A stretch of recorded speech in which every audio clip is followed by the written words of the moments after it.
कहानी के स्टार्ट में एक प्लेन को दिखाया जाता है जो कि न्यूयॉर्क से टेक ऑफ करता है। इसका जो पायलट है इसका नाम है सली। सली के साथ उसका को पायलट भी होता है। प्लेन के टेक ऑफ करने के 3 मिनट बाद जब प्लेन आसमान में 2800 फीट ऊंचा होता है तभी एक पक्षियों का झुंड के प्लेन से आके टकराता है, जिसकी वजह से प्लेन के दोनों इंजन डैमेज हो जाते हैं। सली रेडियो से कंट्रोल रूम को ये इन्फॉर्मेशन देता है। कंट्रोल रूम ये कहता है कि तुम लोगों को अब वापस आना होगा, तुम्हारे लिए अब रनवे खाली कर रहे हैं। सली कहता है कि हम अभी वापस नहीं आ सकते, हम हडसन नदी पर लैंड कर रहे हैं। कंट्रोल रूम से सली को कहा जाता है कि तुम्हारे लिए रनवे खाली किया जा रहा है, तुम जल्दी से वापस आ जाओ। सली कहता है कि हम नहीं पहुंच पाएंगे, हमें हडसन नदी पर ही लैंड करना होगा, जो कि एक बहुत बड़ी नदी है। कंट्रोल रूम यही कहता है कि तुम्हें वापस आना होगा, पर इनका संपर्क कभी टूट जाता है। सली अपने प्लेन को एक तेज झटके के साथ इस नदी पर लैंड करवाता है। अंदर सब के सब बहुत ही डर जाते हैं। इसके बाद सभी इमरजेंसी दरवाजे खोले जाते हैं और एक एक करके सबको बाहर निकाला जाता है। सब के सब पैसेंजर्स प्लेन के पंखड़ियों पर खड़े हो जाते हैं। जल्दी यहाँ पर पानी के स्ट्रीमर्स भी आ जाते हैं जो कि पैसेंजर्स को यहाँ से सुरक्षित ले जाएंगी।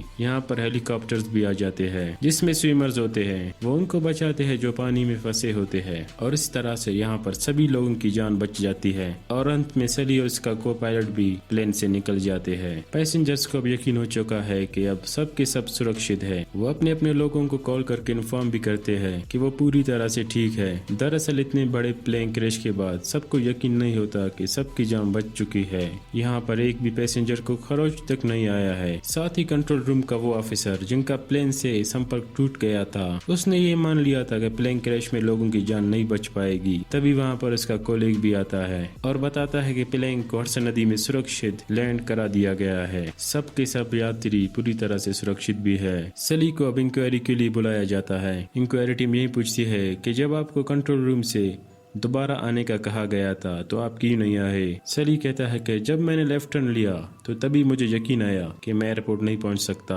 इसीलिए मुझे प्लेन को हडसन नदी पर लैंड करवाना पड़ा। कमेटी ये पूछती है कि आपको ये कैलकुलेशन कैसी मिली कि आप वापस नहीं पहुंच सकते। सली कहता है कि पिछले 40 सालों में मैंने हजारों बार उड़ान भरा है, मुझे अपने अनुभव से यकीन हुआ था कि मैं वापस एयरपोर्ट नहीं पहुंच सकता। कमेटी सली को बताती है कि हम इसकी कंप्यूटराइज जांच करेंगे, यानी वो सारी सिचुएशन जो आपको फेस करनी पड़ी थी। सली और उसके साथी को पायलट को अब कुछ समझ नहीं आता। उन्हें लग रहा था कि इन्होंने एक हीरोइक काम किया है, पर अब उनके ऊपर जांच कमेटी बैठी हुई है। सली जब अपने घर वापस आती है तो वहाँ पर बहुत सारी मीडिया भी होती है जो सली की तारीफ कर रहे होते हैं। सब सली से पूछते हैं कि इतने बड़े हादसे को आपने कैसे टाला, उस वक्त क्या सिचुएशन थी कि आपके दोनों इंजन खराब हो चुके थे। सली किसी का भी जवाब नहीं देते।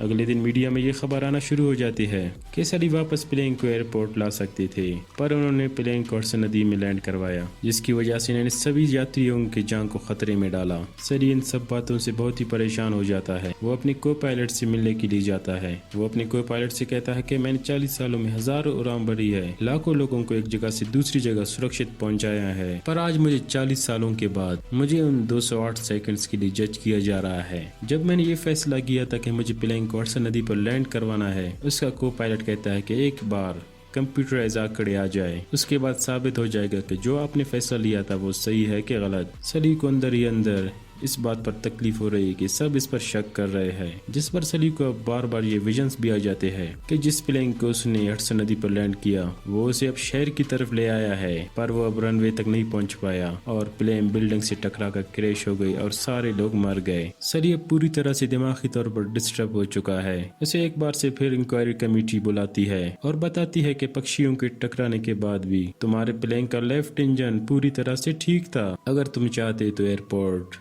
पहुंच जाते। सली कहता है कि मैं इस इंजन को देखना चाहूंगा। इंक्वायरी टीम कहती है प्लेन क्रैश के बाद वो पूरा हिसाब खत्म हो चुका है। सली कहता है कि प्लेन क्रैश नहीं हुआ था, उसे लैंड किया गया था। इंक्वायरी टीम कहती है कि अगर हम लेफ्ट इंजन को भूल भी जाए फिर भी प्लेन में इतनी पावर थी कि वो एयरपोर्ट तक पहुंच सके, और हमने कंप्यूटराइज्ड टेस्ट किए हैं और जितने भी टेस्ट किए हैं उन सभी में ये दिखाया गया है कि प्लेन को वापस एयरपोर्ट तक लाया जा सकता था। सली कहता है कि मैं इन सब चीजों को देखना चाहूंगा जो इस टेस्ट में इस्तेमाल किए गए हैं। टीम कहती है कि हम आपके साथ कोई भी चीज शेयर नहीं कर सकते, एक बार सभी टेस्ट पूरे हो जाए फिर हम आपको इन्फॉर्मेशन देंगे इस बारे में। दरअसल सबका ये मानना होता है कि सली ने बहुत बड़ी गलती की थी, उसे वापस एयरपोर्ट रनवे तक आ जाना चाहिए था। अगर ये साबित हो गया सली ने गलती की थी तो इसका एक पायलट के तौर पर पूरी तरह से कैरियर खत्म हो जाएगा। दरअसल कुछ ऐसे टीवी शोज भी होते हैं जो सली और उसके को पायलट का इंटरव्यू भी लेते हैं, उनके काम के लिए उनकी तारीफ भी करते हैं। दरअसल सली अंदर ही अंदर बहुत ही परेशान हो जाते हैं। वो इंक्वायरी टीम से क्लीन चिट लेना चाहते थे ताकि वो दोबारा से फ्लाइट उड़ा सके, इसीलिए वो अपने सीनियर को कॉल करते हैं और कहते हैं कि कंप्यूटराइज्ड टेस्ट को दोबारा से रीअरेंज करे, जहाँ पर वो खुद भी साथ में बैठेंगे और ये सब कुछ देखेंगे। उनकी इस रिक्वेस्ट को एक्सेप्ट किया जाता है।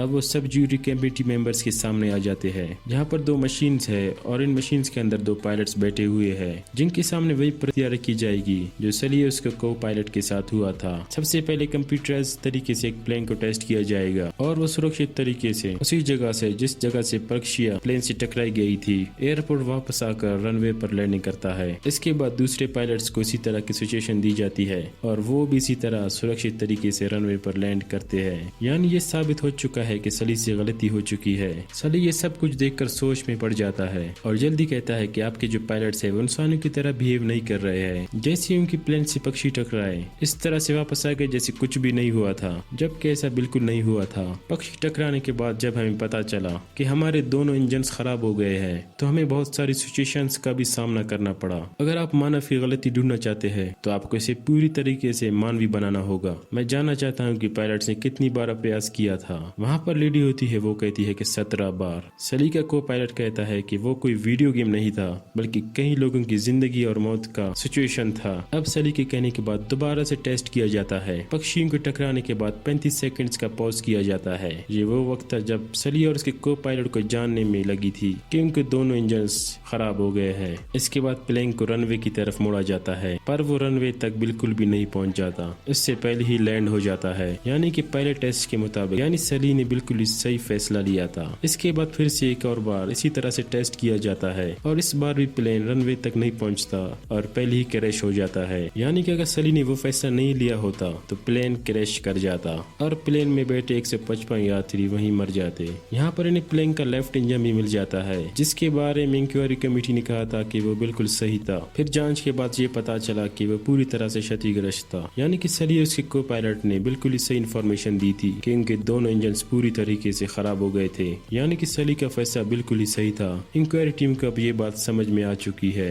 अब सली को कहते हैं कि जो तुमने किया वो बिल्कुल ही सही किया, अगर तुम न होते तो इतने लोगों की जान जा चुकी थी। सली कहता है कि मैंने ये अकेले में नहीं किया, इसमें हमारी पूरी टीम शामिल थी, साथ ही साथ वो लोग भी जिन्होंने हमें पानी से निकाला। ये घटना 15 जनवरी 2009 में हुई थी जिसमें सली ने इतने लोगों की जान बचाई थी। कभी कभार हीरो काम करने के बाद जिंदगी में आप लोगों को कई परीक्षाओं से गुजरना पड़ता है। इंसान को कभी भी किसी परीक्षा से डरना नहीं चाहिए। अगर आप सच्चे हैं और साहसी है तो जीत आपकी होगी और कुदरत भी आपका साथ जरूर देगी। तो ये थी सली की मूवी। उम्मीद करते हैं कि ये एक्सप्लेनेशन आप लोगों को पसंद आया होगा, तो हमारे चैनल को सब्सक्राइब करना मत भूलिएगा। इसी तरह के मूवीज के एक्सप्लेनेशन आप लोगों की लाते रहेंगे। Thanks for watching. Good bye.